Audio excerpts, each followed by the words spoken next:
Question number 15 में दिया है कि ताश के 5 पत्तों में ईंट का दहला, गुलाम, बेगम, बादशाह, इक्का को पलट करके अच्छी प्रकार फेंटा जाता है। देखो ताश के टोटल पत्ते कितने हैं? 5 है। कितने हैं जी?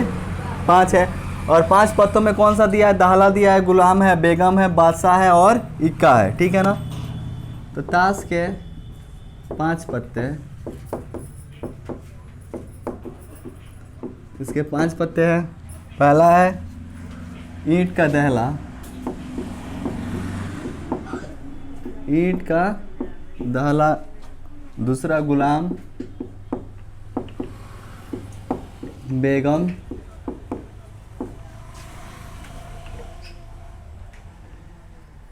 बेगम, बादशाह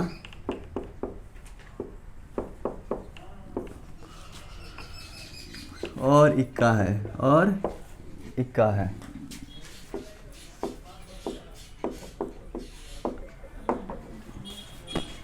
देखो यही ना ताश के 5 पत्ते हैं। कौन कौन से है जी? ईंट का दहला है, गुलाम, बेगम, बादशाह और इक्का है। तो यहाँ पे कुल पत्तों की संख्या कितना दिया है? 5। कितना दिया है? कुल पत्तों की संख्या, पत्तों की संख्या इक्वल टू दिया है 5। क्वेश्चन नंबर फर्स्ट में बोला है कि इसकी क्या प्रायिकता है कि यह पत्ता एक बेगम है। बोला है कि इसकी क्या प्रायिकता है कि यह एक पत्ता क्या है? बेगम है।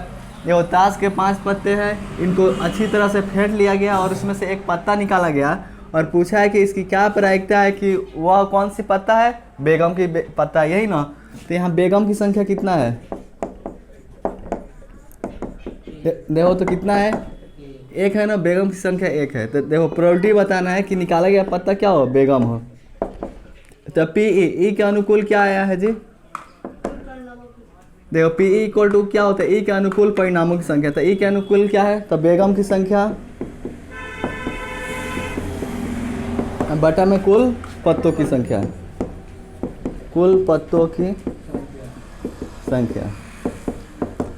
तो इसके बेगम की संख्या कितना है? 1 है। कुल पत्तों की संख्या कितना है? 5 है। तो इसका प्रायिकता आ गया 1/5। तो सेकेंड नंबर में बोला है यदि बेगम निकल आती है तो उसे अलग रख दिया जाता है और एक अन्य पत्ता निकाला जाता है। इसकी क्या प्रायिकता है कि दूसरा निकाला गया पत्ता एक इक्का हो। देखो ये 5 पत्ते हैं ना। 5 पत्तों में से क्या किया गया? एक पत्ता निकाला गया और बोला कि यदि बेगम निकल आती है तो अब कुल पत्तों की संख्या कितना हो जाएगा? देखो ये ताश के कुल 5 पत्ते हैं। 5 पत्ते में से एक पत्ता निकाले हैं और बेगम निकल आई है तो पहले कुल पत्तों की संख्या था 5, तो अब क्या हो जाएगा? 4। अब कुल पत्तों की संख्या, पत्तों की संख्या पहले था 5, एक पत्ता निकाल लिया गया तो अब हो गया 4। तो पूछा है कि इसकी क्या प्रायिकता है? इसकी क्या प्रायिकता है कि अब जो निकाला गया पत्ता है वो क्या है? एक इक्का है। क्या है? इक्का है। तो इसमें इक्का की संख्या कितना है जी? 1 ही है ना। एक ही है सबका। देखो इक्का की संख्या कितना है? 1 है। तो क्या प्रायिकता बताना है कि निकाला गया पत्ता क्या हो? इक्का का हो। इसी का ना प्रायिकता बताना है, प्रोबेबिलिटी ऑफ इक्का। तो पी ई के अनुकूल परिणामों की संख्या, ई के अनुकूल क्या? इक्का है ना। तो यहाँ पे लिखेंगे इक्का की संख्या अब बटा में कुल पत्तों की संख्या, कुल पत्तों की संख्या। इक्का की संख्या कितना है? 1 और कुल पत्तों की संख्या कितना है?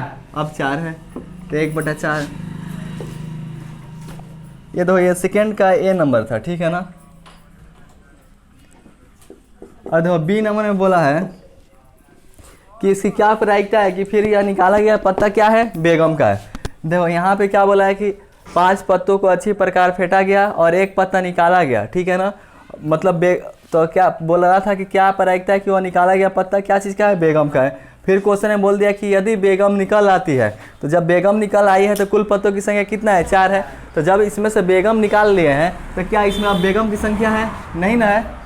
ये इन 4 पत्तों में बेगम की संख्या होगी? नहीं ना होगी, क्योंकि बेगम निकल आई है और उसे अलग रख लिया गया है। तो बेगम की संख्या अब कितना है? 0 है ना। अब बेगम की संख्या कितना है? 0 है।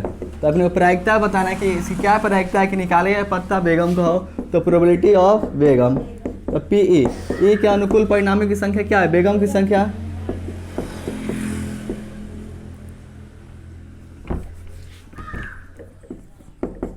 बेगम की संख्या बटा कुल पत्तों की संख्या,